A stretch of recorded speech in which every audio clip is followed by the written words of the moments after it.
Pemirsa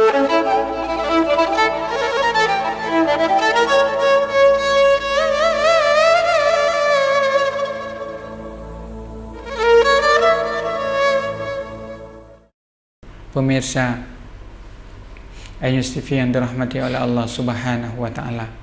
Jadi panduan daripada Rasulullah sallallahu alaihi wasallam, betapa beliau mengajarkan kepada kita takwa, istiqamah dalam ketakwaan, menjaga konsistensi ketakwaan.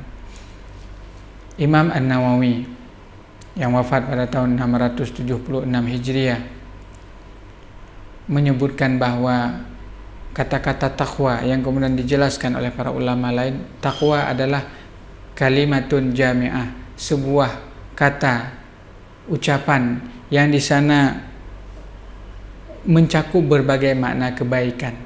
Dalam ketakwaan maknanya menjalankan segala perintah daripada Allah Subhanahu wa taala, menjalankan salat, menjalankan puasa, menunaikan zakat, naik haji, dan berbagai macam amal yang lain yang merupakan wujud daripada ketakwaan. Kemudian menjauhi segala larangan, hal-hal yang tidak dicintai oleh Allah Subhanahu wa taala. Maka semestinya seorang hamba Allah untuk terus mempersiapkan dirinya dengan bekal ketakwaan, mengisi hatinya dengan ketakwaan, karena Allah Subhanahu wa taala berpesan dalam firman-Nya, "Wa tazawwadu", berbekallah kalian, fa inna khaira zadini taqwa, maka sesungguhnya bekal terbaik adalah ketakwaan. Umar bin Khattab ditanyakan oleh salah seorang sahabat, bagaimana takwa? Takwa ketika seseorang berjalan, dia tidak memakai sandal, maka dia berhati-hati karena di sana ada duri. Itu di antara makna sederhana daripada ketakwaan. Tapi ketakwaan tersebut sendiri, Rasul menyatakan at-taqwa hahuna, takwa itu adalah di dalam hati. Ketika seseorang sudah bertakwa, bermakna dia sedang berada dalam ampunan Allah, bermakna Allah Subhanahu wa taala telah menyiapkan surga yang luasnya seluas dan langit dan bumi untuknya, bermakna Allah Subhanahu wa taala telah menyiapkan hadiah-hadiah terbaik kepadanya. Karena Allah menyeru kita bersama, wasari'u ila maghfiratin min rabbikum, bersegeralah kalian kepada ampunan Tuhan kalian, wa jannatin arduha samawati wal ard, surga yang luasnya seluas langit dan bumi, u'iddat lil muttaqin, telah Allah Subhanahu wa taala persiapkan bagi hamba-hambanya yang senantiasa bertakwa. Bahkan dalam hadis qudsi Allah Subhanahu wa taala menyatakan, a'dadtu, telah aku persiapkan li ibadi, bagi para hambaku, ma la ainun ra'at, sesuatu yang belum pernah dia lihat dengan matanya, begitu dahsyat kenikmatan, wala udhunun sami'at, belum pernah dia dengarkan dengan telinganya, wala khatara ala qalbi bashar, dan belum pernah terlintas di dalam hatinya kenikmatan-kenikmatan yang Allah Subhanahu wa taala berikan kepada hambanya. Pemirsa Ayus TV yang dirahmati oleh Allah Subhanahu wa taala, Rasul dalam pesan beliau kepada sahabatnya, wa atbi'is sayyi'ah, ketika beliau mengajarkan ketakwaan, kemudian kata beliau, ikutkanlah kekeliruan dengan kebaikan, tamhuha, niscaya kekeliruan itu akan terhapus. Allah Subhanahu wa taala sangat kasih sayang kepada para hambanya.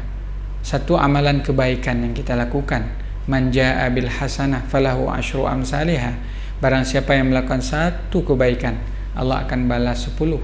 Tetapi kalau dia melakukan satu kekeliruan, fala yujza illa mithlaha, tidak akan dibalas kecuali hanya satu saja, dan satu kekeliruan itu akan terhapus dengan kebaikan yang dilakukan.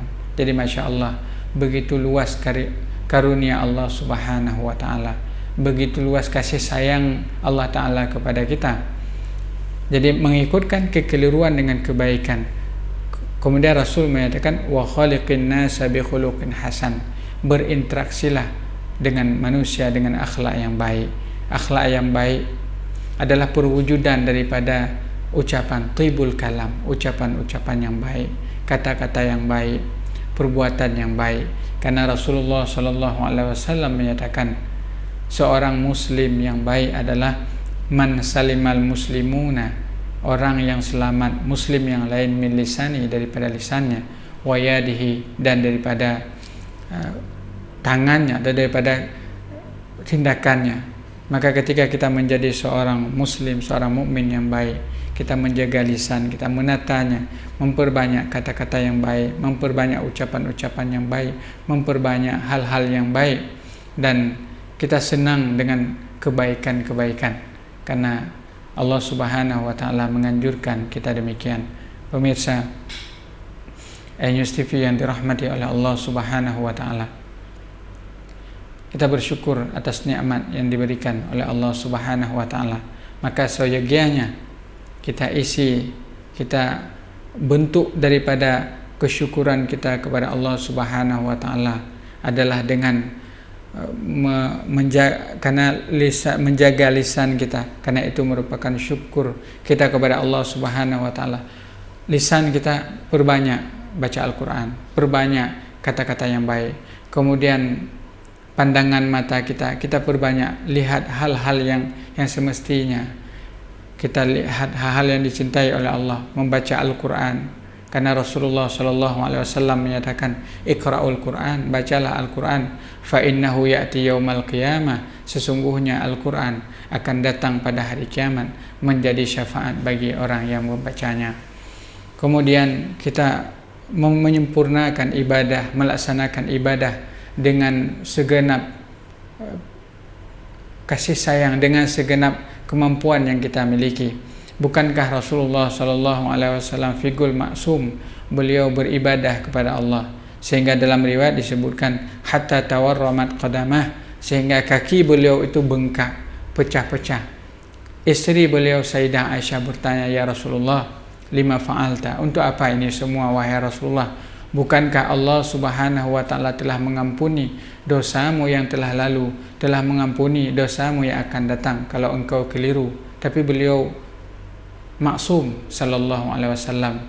Maka Rasul menyatakan, afala akunu abdan syakura, bukankah lebih baik aku menjadi hamba Allah yang senantiasa menyempurnakan rasa syukurku? Jadi ketika kita memahami bahwa nikmat yang diberikan membutuhkan syukur kita kepada Allah Subhanahu wa Ta'ala, maka syukur itu pun memiliki rukun. Rukunnya adalah perbuatan kita dengan beribadah, rukunnya adalah hati kita, rukunnya adalah lisan kita. Lisan kita memperbanyak ucapan-ucapan yang baik, mata kita gunakan pada yang dicintai oleh Allah Subhanahu wa Ta'ala, hati kita senantiasa merenungi bahwa setiap nikmat yang kita peroleh itu karunia daripada Allah Subhanahu wa Ta'ala. Maka itu semua akan sempurna ketika kita telah mewujudkan dalam perbuatan, kita telah mengaplikasikan dalam perbuatan, baik dalam rasa zikir kita, dalam syukur kita, sehingga kita akan menjadi hamba Allah yang terwujud dalam makna ketakwaan yang dicintai oleh Allah Subhanahu wa Ta'ala. Pemirsa News TV yang dirahmati oleh Allah Subhanahu wa Ta'ala, Rasulullah Sallallahu Alaihi Wasallam berpesan kepada sahabat beliau, bahkan beliau memberikan garansi. Kata Rasulullah, barang siapa yang mampu menjaga lisannya, menjaga kemaluannya, menjaga lisannya, maka adman lahu al-jannah, aku jamin untuknya surga. Masya Allah, begitu banyak karunia Allah Subhanahu wa Ta'ala. Bahkan Rasulullah Sallallahu Alaihi Wasallam akan menjamin untuk kita surga bagi orang yang mampu menjaga, menata lisannya dengan baik. Bukankah di tempat-tempat yang mulia, di tempat-tempat yang mustajab doa, di Ka'bah Baitullah misalnya, di sana seluruh hamba Allah datang dari berbagai penjuru dunia, mereka mengucapkan kata-kata yang baik, mereka memperbanyak doa, mereka memperbanyak istighfar. Bahkan pada hari yang paling mulia, yaitu hari Jumat, hamba Allah dianjurkan memperbanyak selawat. Innallaha wa malaikatahu yusalluna 'alan nabi ya ayyuhalladzina amanu sallu 'alaihi wa sallimu taslima. Itu semua mengantarkan kita kepada pesan kedamaian, di mana ketika seseorang mampu berdamai dengan dirinya, berdamai dengan masyarakatnya, berdamai di dunia, maka di akhirat kelak dia akan bersama dengan orang yang penuh dengan kedamaian, yaitu Rasulullah sallallahu alaihi wasallam. Pemirsa News TV yang dirahmati oleh Allah Subhanahu wa taala, pada akhirnya kita telah sampai kepada kesimpulan bahwasanya kita bersyukur kepada Allah Subhanahu wa taala atas berbagai nikmat yang dikaruniakan oleh Allah. Nikmat iman yang sudah kita miliki. Kita telah melewati bulan Ramadan dengan penuh upaya yang sungguh-sungguh, bekal ketakwaan yang telah kita peroleh, yang telah diberikan oleh Allah Subhanahu wa taala, dan tentunya bekal kebaikan yang telah kita upayakan di dalam bulan Ramadan. Maka konsistensi tersebut, keimanan yang sudah ada, ketakwaan yang sudah menjadi bekal kita jaga dengan rapi, sehingga nanti di hari kiamat bekal ketakwaan itu akan kita peroleh. Dengan cara apa? Kita mampu menjaga lisan dengan baik, kita mampu menghadirkan kedamaian dimanapun kita berada, dan kita terus berupaya untuk memperbaiki diri kita, memperbanyak istighfar, rujuk kepada Allah dengan taubat yang sungguh-sungguh. Kemudian kita kuatkan diri terus dalam amalan, sehingga terwujud di dalam sanubari kita bersama rasa ketakwaan kepada Allah Subhanahu wa taala. Aqulu qouli hadza wa astaghfirullah li wa lakum. Mohon maaf apabila ada yang tidak pada tempatnya. Insyaallah kita akan berjumpa di lain kesempatan. Aqulu qouli hadza wa astaghfirullah li wa lakum. Subhanakallahumma wa bihamdik, asyhadu an la ilaha illa anta, astaghfiruka wa atubu ilaik. Assalamualaikum warahmatullahi wabarakatuh.